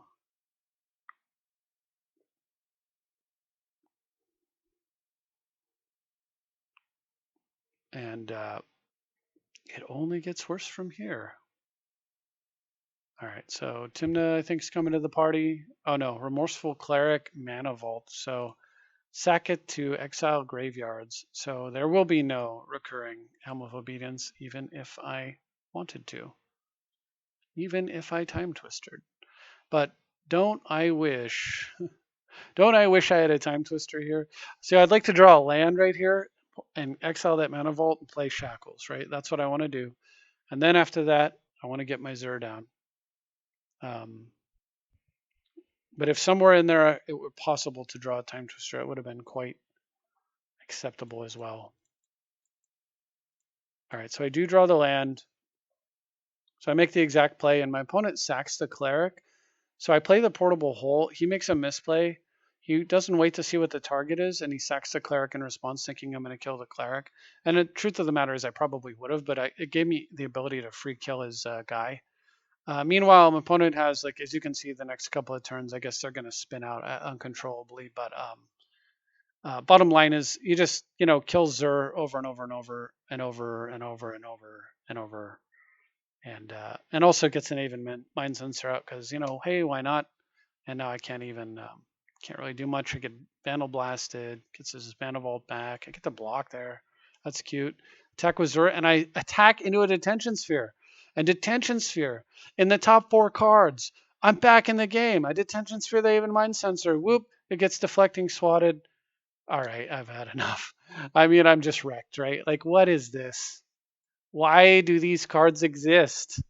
Such bullshit cards. Anyway, but I mean, I'm running the blue version, and he's correct to run the red version. I just think both of the cards are total bullshit. For this exact reason, because it allows you to snowball when you have an advantage. These cards say, when you're losing, I'm not that good. But when you're winning, your opponent can't come back into the game. And how stupid is that? Like, 1 in a million, like, hit my Detention Sphere on the even Mind Sensor. Of course, it's not really 1 in a million. Someone can do the odds, but there's an 84 card deck. What are the odds that Detention Sphere is in the top 4 cards? Maybe somebody can figure that one out. It's a 1 in 84 times a 1 in 83 times a 1 in 82 is 1 in 81. You do all the math and then you subtract. And anyway, it's a very large number. It's not astronomical, but it's pretty damn big, right?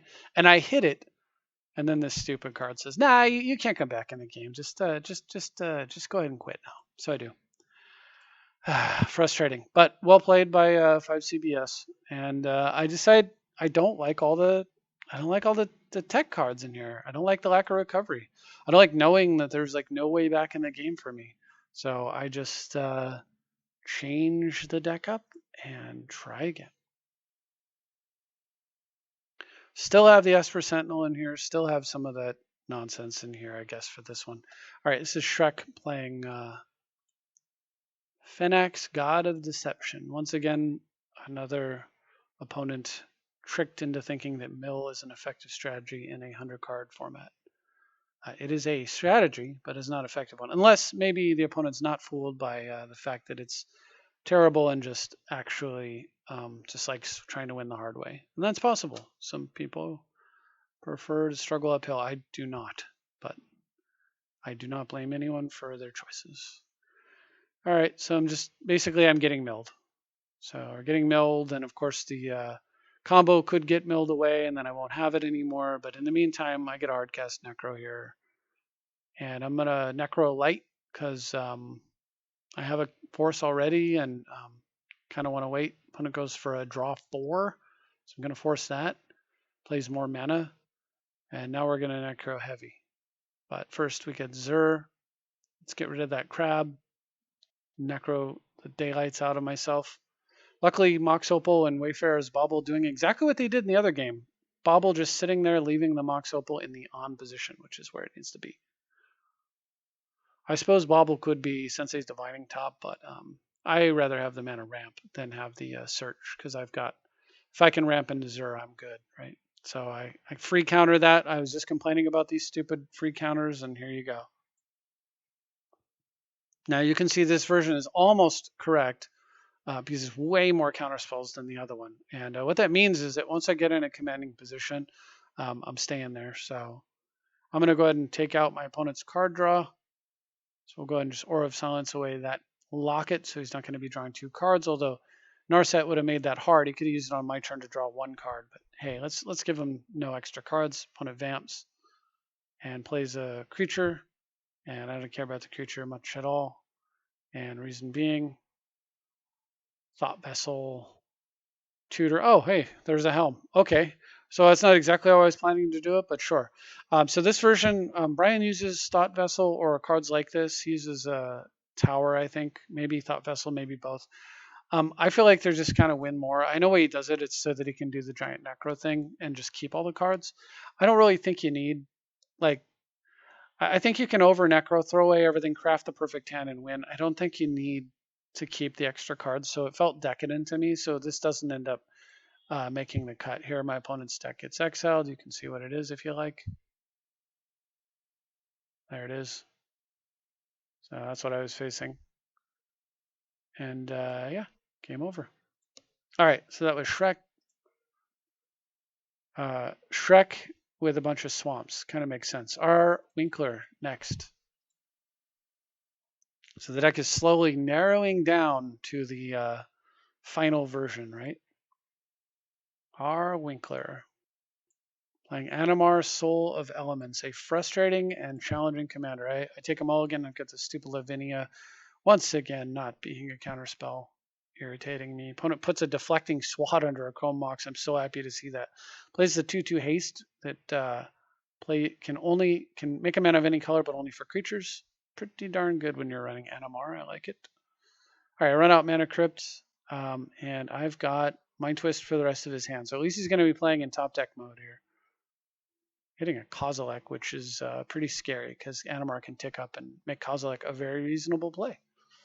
All right, for my turn, going to go ahead and just strip mine my opponent and play Lavinia. So now my opponent cannot cast any spells, well, except for creatures. Opponent top decks a Painter's Servant.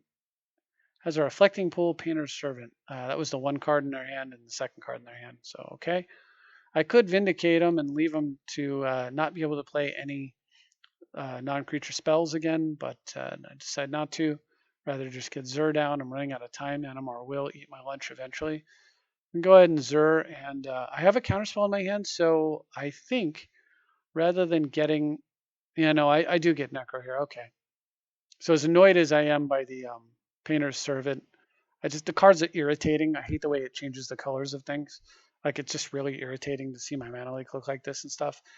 I go ahead and just get Necro and slam a Lotus. Necro for 1 billion. Now remember, I can't plow Animar. It's pro red and pro blue. Opponent goes for a Worldly Tutor. And as you can see, like over Necro is almost always a win. I go ahead and Mana Leak a Tutor that puts a creature on top. So my opponent's like double set back there. It's pretty gross. Portable Hole away a creature. Prismatic Ending away a creature. Play a Spellseeker who will chump block for me and fetch me a Demonic Tutor. I know that my opponent cannot do anything with their next draw. I'm going to go ahead and Zur and go get a copy artifact so that I can cast my Counterspell if I want to. I do not believe that I'll be doing that here. I think that what I'll be doing is Demonic Tutoring. So let's see here. Yeah, I Demonic Tutor and then my opponent concedes in response. So I had everything set up so that I can Counterspell. My opponent, we know that the next card he draws is a Tutor that puts a creature on top. So what I was going to do here is I killed all of my opponent's green sources, so he's going to draw. He can't even play the card. So here I just Demonic Tutor for Helm. Opponent attacks with Animar, I chump block with Spellseeker, and then I Helm combo my opponent out of the game. And you can see this card did precisely nothing, even though it looked like it should have done something, but it didn't. All right, Roto Taro is my next opponent. And we're getting to the end.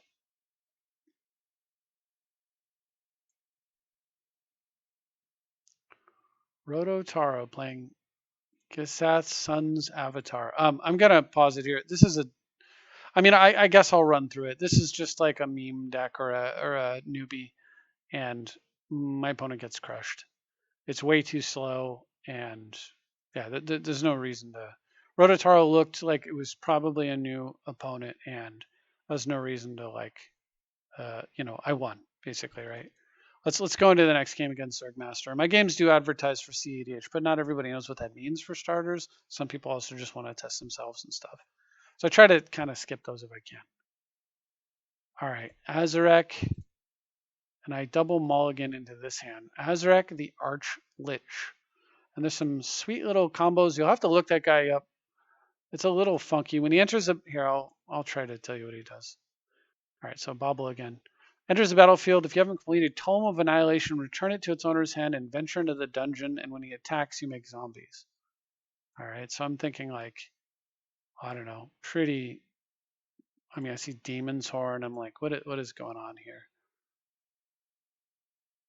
All right, so I'm just gonna ramp into what normally would be a.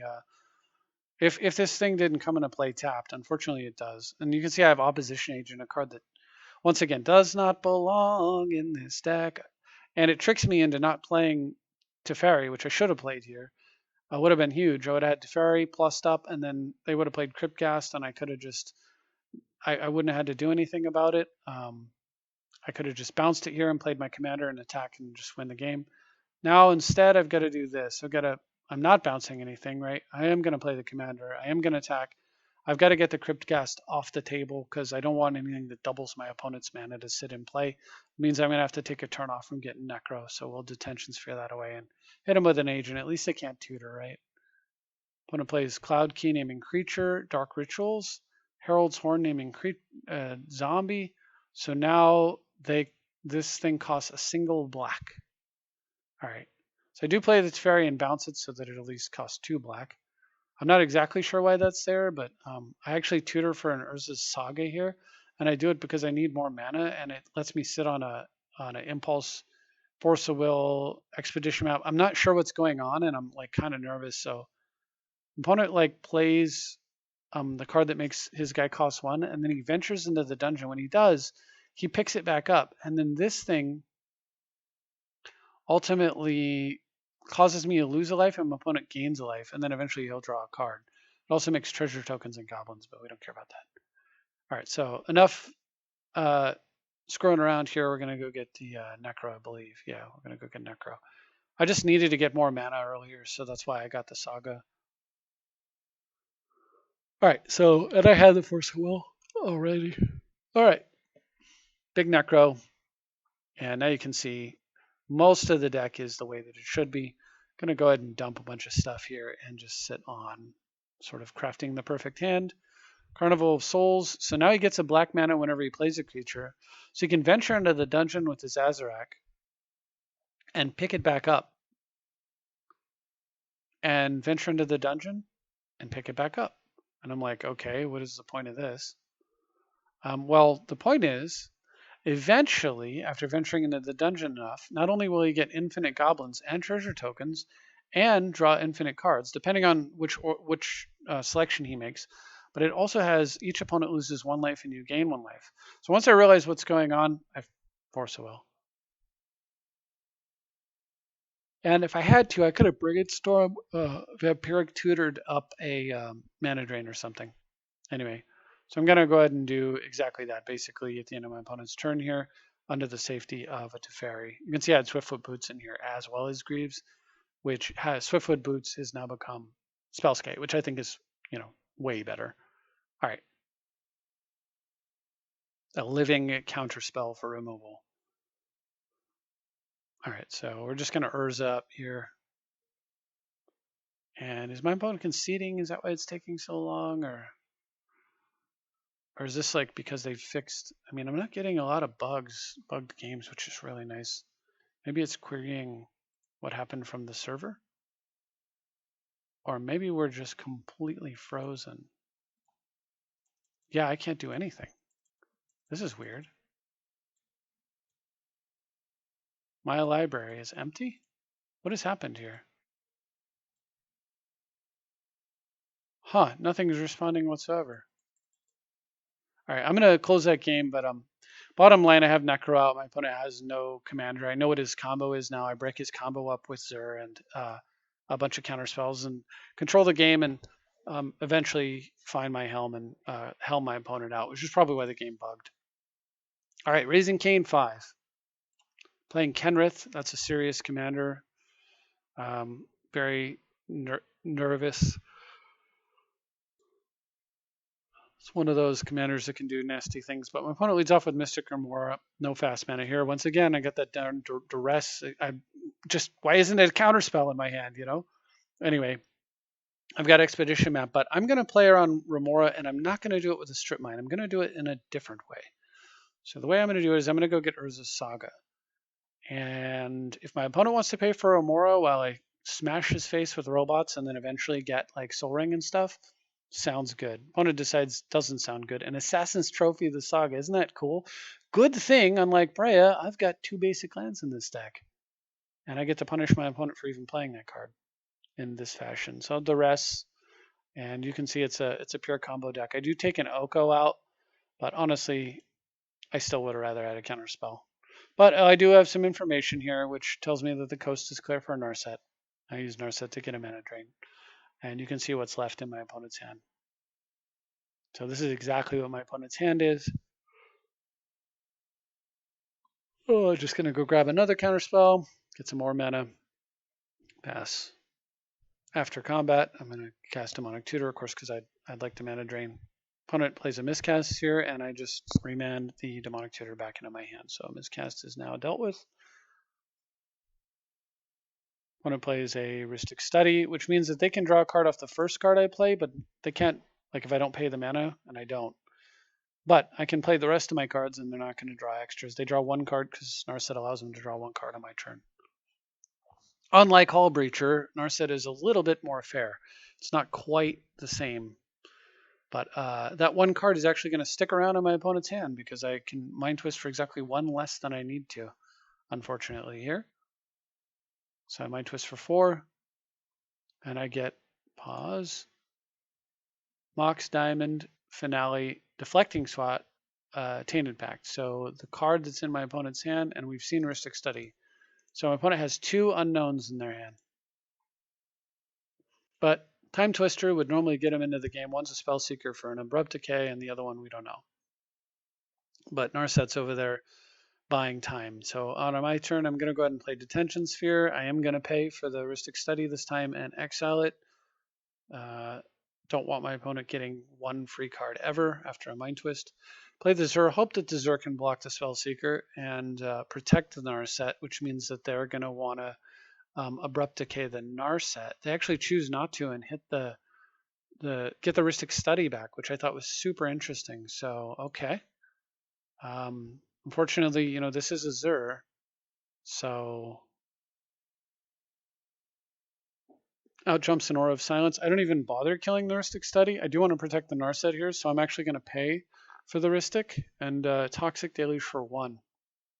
And I'll pay for the mana drain as well. So since I have mana to pay, I'm just leaving the Rhystic Study for now.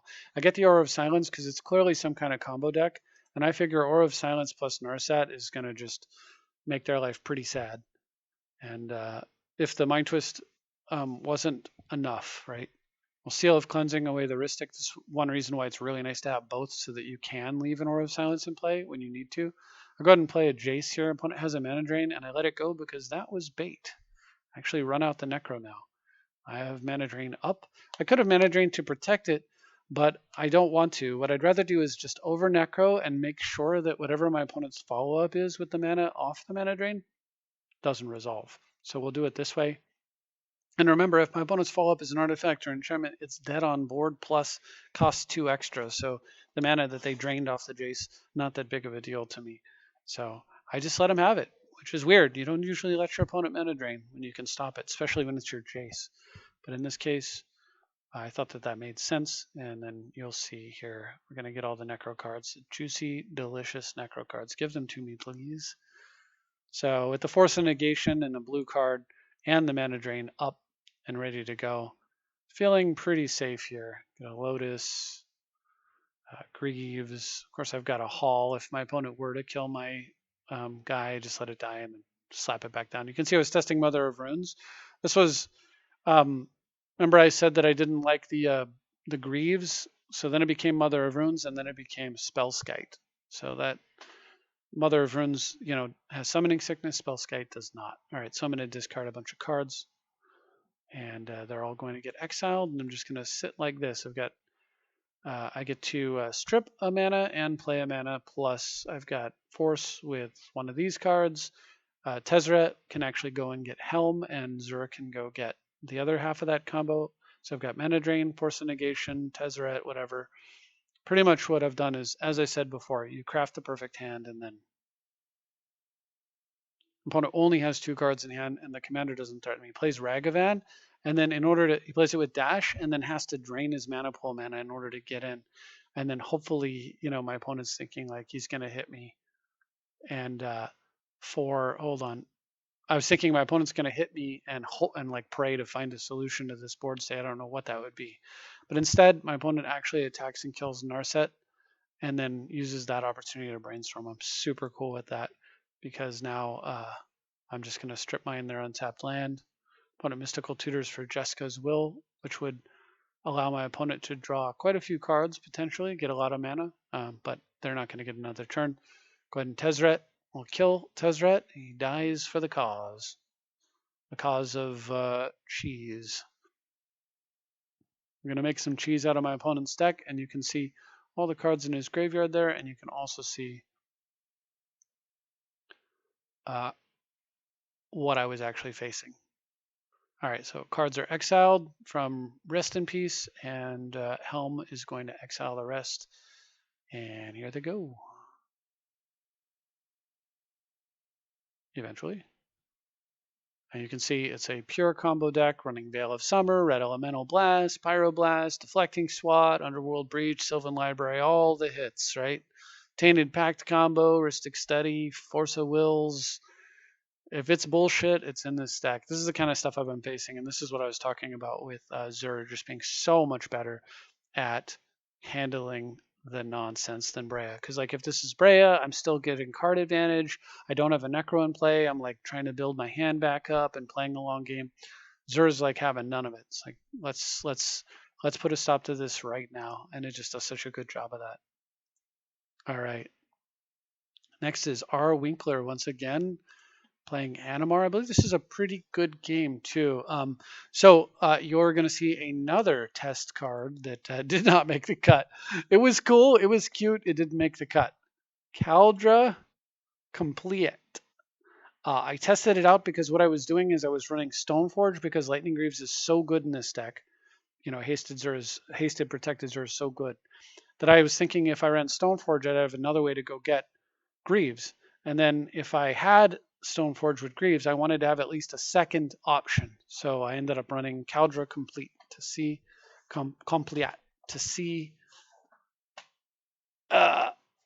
how it would do. And meanwhile, my opponent is going crazy with Animar stuff over there, plays a Spellskite against me, and that's what triggered me like, oh, that's the card.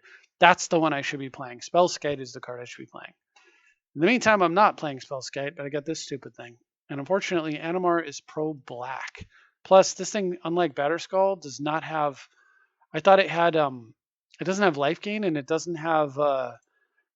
and it taps to attack, right? So I'm like, oh, man, this card's much worse than I realized. I thought with all the text on it that those would be in there somewhere. Anyway, opponent's card that he got with the Imperial was the Ballista, so he gets his Ballista down. So I'm going to run out Zur. And I did chip my opponent for 5 there, but taking a beating. Opponent makes a giant play. Thankfully, I have a counter.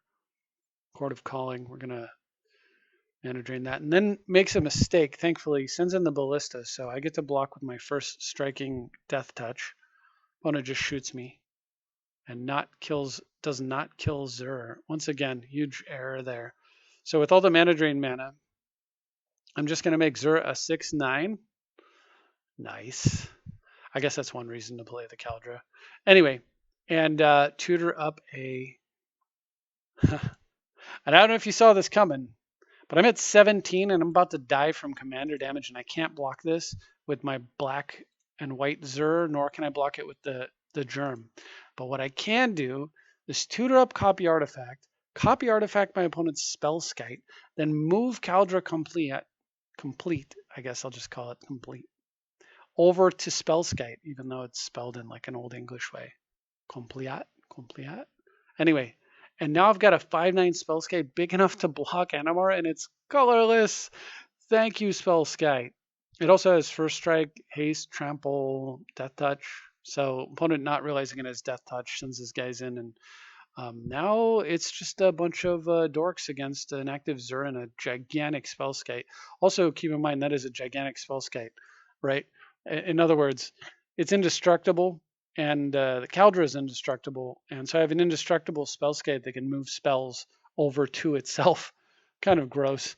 And then I go get Necro, and because my opponent just barely has any damage coming at all without that on the board, and I've got Counterspell now, I'm going to Necro for a bunch, and the thread is over. But this was an insane game, and I don't know if you saw a copy artifact Spellskite being the play that was going to save my butt, but yeah, that was it. That was a thing. Completely saved me there. All right, next is Park Bobo. So we're getting closer and closer to the final build, right? Obviously, I took that card out of the deck immediately. If anything, it should have been Batterskull, but of course it worked out there. But I mean, give me a break. That card did not belong in this deck. So, all right. And Park Bobo is playing Kalane, Reclusive Painter. When it enters the battlefield, it gets a treasure. Other creatures get +1/+1 for each mana spent from a treasure to cast them. And then this thing gives my opponent a treasure when he dies or shrinks a creature. Meanwhile, I just have my opponent's over here playing like, I don't know, some sort of limited deck, and I'm over here playing like type 1. And you can see now this is finally the final version of the deck. This has all the changes in it. Opponent played Giant Growth and hits me for 4. Yeah. Not really a good test, but at least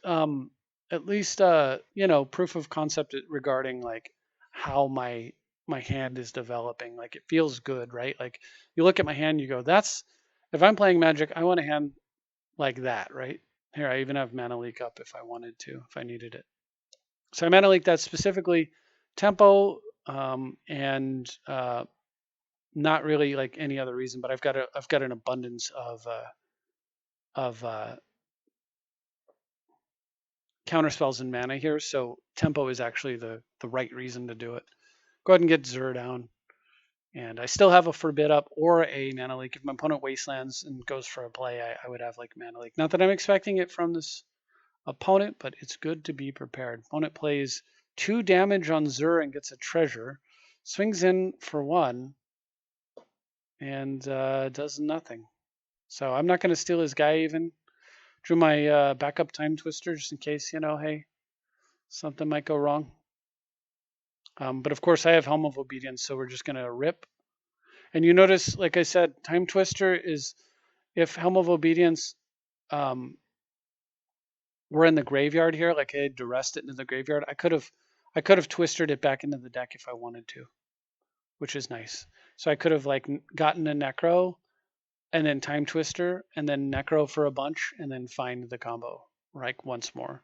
Of course, you can't do it once, Rip is in play. Like if Rest in Peace is in play, Time Twister won't recur anything that's been exiled, but it's still a graveyard recursion card that functions with a Rest in Peace in play. So like in some other situation, I have Rest in Peace in play and I have Narset, I can just Time Twister and then win that way. So still functions as, something. Anyway, not a like I said, not a challenging match there, but just a good like sort of goldfish session. Essentially, Pokemon 5/5/5 here is my next opponent, and those are important. And he's playing Sakashima and Krark, and that I have to mulligan. This combo can be very scary because it can allow your opponent to play a single card and then duplicate it many times and do really naughty things with that. Anyway, luckily for me, I have a Seal of Cleansing draw. So how do you sequence this turn? Seal, kill the Soul Ring? No, not quite. We got a better way to do this. Grim into Talisman, Talisman into Seal. Now I've got an extra blue down for next turn. Bang, and if I draw a land, I could play my commander. So very good. My opponent plays a come into play tapped land, and I did not draw a land, but I did at least draw a Soul Ring, and I've got just feeling good with these counters in the deck, you know. Obviously, these were always here, but just knowing that I can throw these away and I still have counters. Opponent goes for a Burgie, and that will be a mana drain from me. I'm going to use the mana to untap Grim, and with exactly one floating, play Azure and pass. Little scary because shields are down and my opponent goes nuts. You thought this was a meme deck? Not at all. Opponent's got a serious deck here and then bounces my Zur, tripling it, by the way. So I basically can't counter anything now. Fortunately, last turn I drew that Vamp, so we're going to Vamp, and I can even protect it with a Mana Leak. So what do you get? That's an easy one. Just Deluge, board, clear. Got a Leak ready to go. Opponent's commanders now cost a bunch. He's burned, you know, we've killed a Soul Ring, a Burgie, he's burned through a Lotus. And actually, I don't know what happened here, but I don't know why they went to the graveyard. But presumably, they would have popped in the command zone. The opponent would have just conceded anyway, because it conceded before they could do that. But yeah, we get the Mana Leak up, and then of course we get to run out the Zur. But I can't run out Zur with a Mana Leak, so I would have waited a turn or whatever to get some mana, however long I needed to, unless I thought that the coast was clear, based on, you know, like my opponent went like land, artifact mana, he's like tapped out or, you know, something like that. I probably wouldn't have ran out the Zur, but being able to do that very soon is pretty nice, you know. So Pokemon 555 jumps into another game. Again, don't take these partners lightly just because they seem kind of memey. This deck can go crazy real fast, draw a lot of cards and combo you out real easily. Got a perfectly acceptable hand and it has solution to Soul Ring, so we definitely want to keep it. It has 2 solutions. And it's got a Cavern of Souls against a blue opponent, so all good things. Gonna top deck that Imperial Seal there, so I'm gonna go ahead and seal. And opponent has Ancient Tombs. Like I said, not a joke deck. Into Spellseeker into Gamble, which presumably is going to set up my opponent's combo. LED. Pretty scary stuff, but I do have Cavern of Souls, Crypt, Mox, deciding to get rid of Detention Sphere. So why Detention Sphere? It's because I really don't want to force a will with Tezzeret if I can help it, and I don't want to force with Tezzeret because Tezzeret completes the combo. I can actually attack and kill my opponent immediately, unless they have bounce. So I decide to force here because tempo purposes, and I've got a solution to the LED before it does something gross. And of course, if I can just go get, also by putting in the 2-colored spell, I get a 2-colored Mox, but I can go get a Necro here, rebuild my hand. Boom. Game on. And immediately gonna Necro for a bunch. Opponent knows that the jig is up. Portable hold the LED, and this game is over. So thankfully, Pokemon 555 goes down to the fully prepared Zur deck. So we've got Contaz for the last game here. Starting to run out of gas. Playing the Dragon. And going first. Gets a Triome. I've got a great hand. Answers to early Soul Ring and whatnot, as well as a way to get my own, should I wish. Cavern of Souls, once again, good against blue. Opponent Imperial Seals. I assume it's going to be a Crypt. I'm going to go ahead and Vamp Tutor here. What do you think I got? So it's obviously my own Crypt. Or is it? No, it's actually Jeweled Lotus, because I can actually play my commander a turn early by doing this. And I've got a Force of Will. You can see, again, something Brea never could do. Just Jeweled Lotus being broken is all get out. So opponent's going to go for whatever they want to go for here. I'm going to force. Yeah, Prismary Command, draw 2, discard 2, and make a token. I don't even force that. Sure. Desperately hoping to find like probably a Pyroblast or something. Or a Plowshares. But doesn't find it. Zerg comes in. And yes, I would like to use the ability to win the game. Post-combat, I'm going to get a bunch of mana down because I do have the Force of Will, so I'm still feeling pretty safe. And of course, over Necro. Usually best to go to about 20, as I said. it's typically sufficient. Like this typically wins the game. You don't need to keep all the cards. You just need to keep 7 perfect cards, and you will quite frequently win. And consider that when you do this, you also have Zur in play to tutor up bits and pieces here or there. Bits and pieces, bits and bobs. I don't preordain because I can necro for more cards. And there's a chance, and I did do it, that I'll draw a 1 casting cost card that I might like to cast. I drew a Spell Pierce, so you can see this is the full version. So you're getting the full Monty here. I'm gonna pause. The cards that I exiled, bunch of Mana Source, Vindicate, Lightning Reeves, more mana, and card selection, which you don't need when you have Necro. Opponent for their turn is gonna go for a Zenith, which I pierce, and I've still got Force, so well, you can see what my hand is. But I don't actually have, so I missed it. I can muddle for like Demonic, and then Demonic for Helm here. But I wasn't seeing it, so I just play a control. I just take a control route for a minute because I'm in a good spot. So we'll just do that. I'll go get a Urza's Saga for additional mana. Gonna go ahead and Lotus and pass with 2 counterspells up. Don't really need to do anything. Opponent goes for Dragon Lord Ojutai using his treasure. I'm gonna go ahead and counter that and impulse right into another counterspell. And at this point, I've got plenty of mana. Now I can actually combo my opponent out, but I don't see it. I don't see the muddle demonic play, so I just continue to set up, right? Like I have a pretty commanding position here, so let's just do that. Smash in.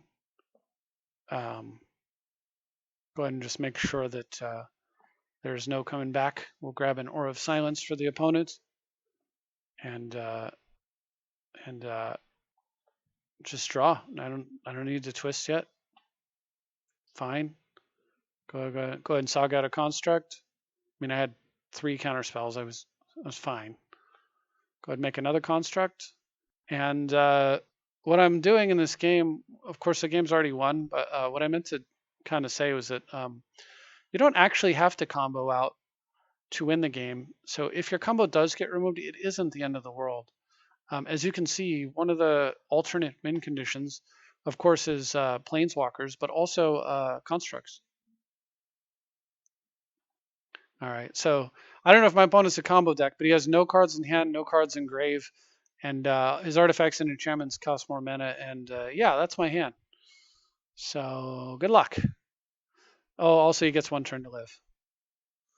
So we'll throw down a few more cards, and the artifacts, a few more artifacts, and the reason I did that was that they grow the constructs to lethal.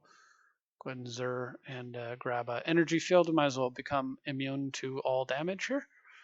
While we're at it, that isn't self-inflicted, so now my opponent cannot even like play, I don't know what they could possibly play. Could not even do anything. You know, I mean, I have Zur. I might as well search for something, right? But anyway, yeah, that's it. So as you can see, you can just beat your opponent down with constructs, just like Brea could do, and that works just fine too. Because the other tools in the deck are very strong. So anyway, and that's it. So that was that last game was the only game where I actually had the energy field. Now in the day before, there was a game where my opponent was about to kill me, and I hard casted energy field with no rest in peace, and my opponent had no way to put a card in my graveyard and could not kill me for like a couple of turns, and I won. And it was an amazing experience. Another one of those super cool games, but I don't want to hunt through all the games from the day before to try to figure out which one it was. So just telling you that can happen. The card's pretty good. Just the ability to put a COP everything into play is kind of nuts. So anyway, but that's all I've got. So this was probably this is a longer video than I intended to make. I didn't mean to make a deck tech combined with gameplay. I was just going to do gameplay, and then I realized I hadn't even done a deck tech in Zur in a while. So hopefully you enjoyed yourself. And if you made it this far, I want to say thank you very much for watching, and I'll see you next time.